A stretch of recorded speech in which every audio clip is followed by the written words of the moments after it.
Okay, the question is 1 and 5/6 plus 4 and 3/6. All right, so the first thing you want to do is add the fraction. When you're adding a fraction, okay, we're not going to look at the whole numbers, okay? This is a mixed number. Remember, a mixed number has a whole and a fraction, which is a part.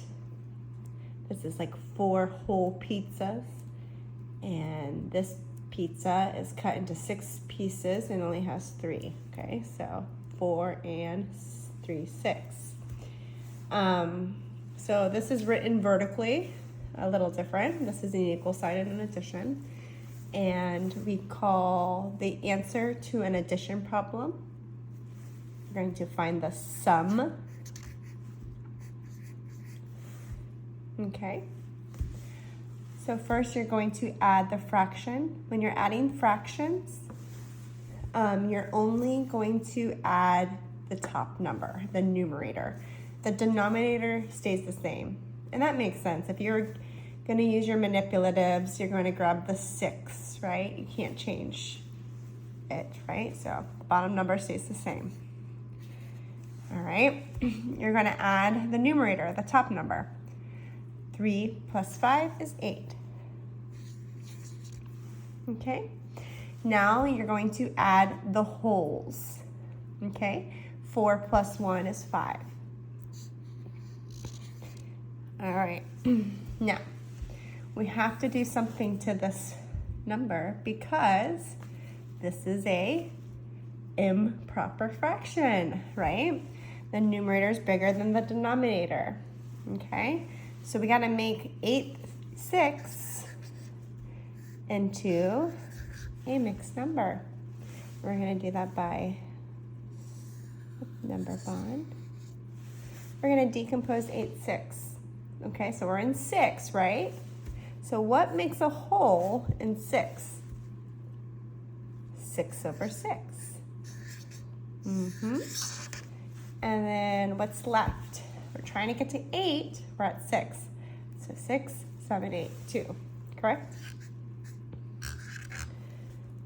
And all we did was just decompose. 6 plus 2 is 8, right?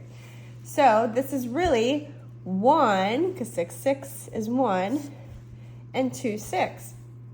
But we're not done. Why?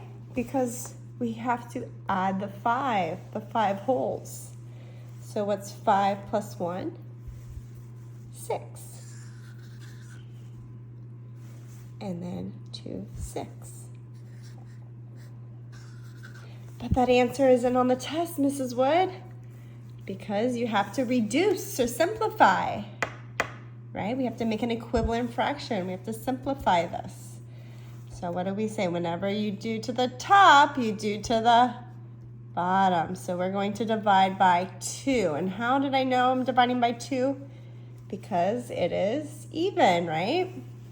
So 2 divided by 2 is 1. 6 divided by 2 is 3. And then we don't do anything with the whole number. We just put it back, okay? Now this is in its simplest form. How do I know that? Because the 1 is up top. 1/3, this is in its simplest form. 1/4, 1/5, 1/100th, simplest form, okay? So that is adding fractions. Right, so we have a mixed number, 2 and 1/6, so that's like 2 whole pizzas, and 1/6, that's like if you cut it into 6 equal parts. One is, shaded, you only have one of them. And 1 and 5/6. Okay, so we're subtracting, so we're taking away, okay? So what do? First, we subtract the fraction, okay? Now, when you're subtracting, it's like the addition rule. Subtracting and addition, adding, you don't do anything with the bottom number, the denominator. You're only subtracting or you're only adding the top number, okay? So we're subtracting, so we're going to subtract. 1 take away 5, Okay, so think back when you were in first grade. If you had 1 apple, could you take away 5? No, so what do? You borrow. So we're gonna borrow from the whole number, okay? So here we go. We're gonna take away from the whole number. This becomes a 1 because we're borrowing it, and we're gonna put it with a fraction. What's a whole in 6? So you're gonna look at the denominator. Okay, it's in 6 parts. So what's a whole in 6? 6 over 6, correct?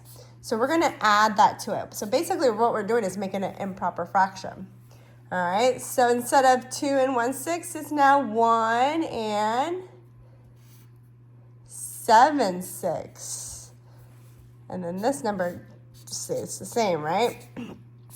Okay, now can we subtract? Yes. So ready? 7 take away 5 is 2. When you're subtracting or adding fractions, not multiplication, not division, but only addition and subtraction, the bottom number stays the same.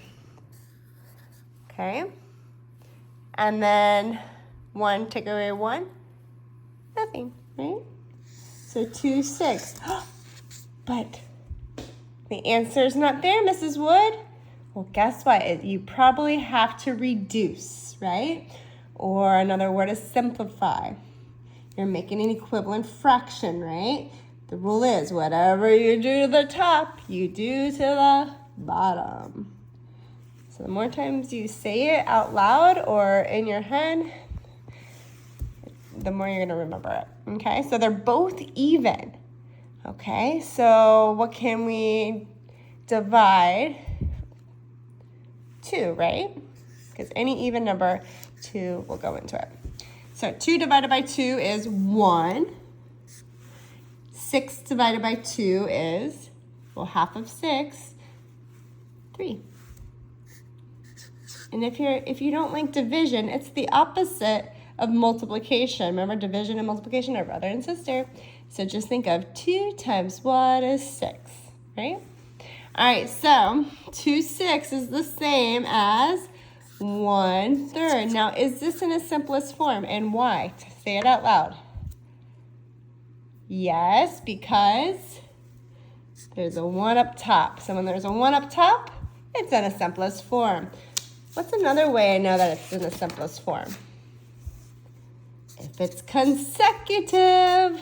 Consecutive means it goes in order. 3, 4, 5, 6, 7, 8. These are all in its simplest form. You can't reduce. That's just a little trick. All right. Thank you guys. And a shout out to my school and my class and all my classes. Thank you for trying your best. You are amazing. Believe in yourself. You can do anything. It just takes practice.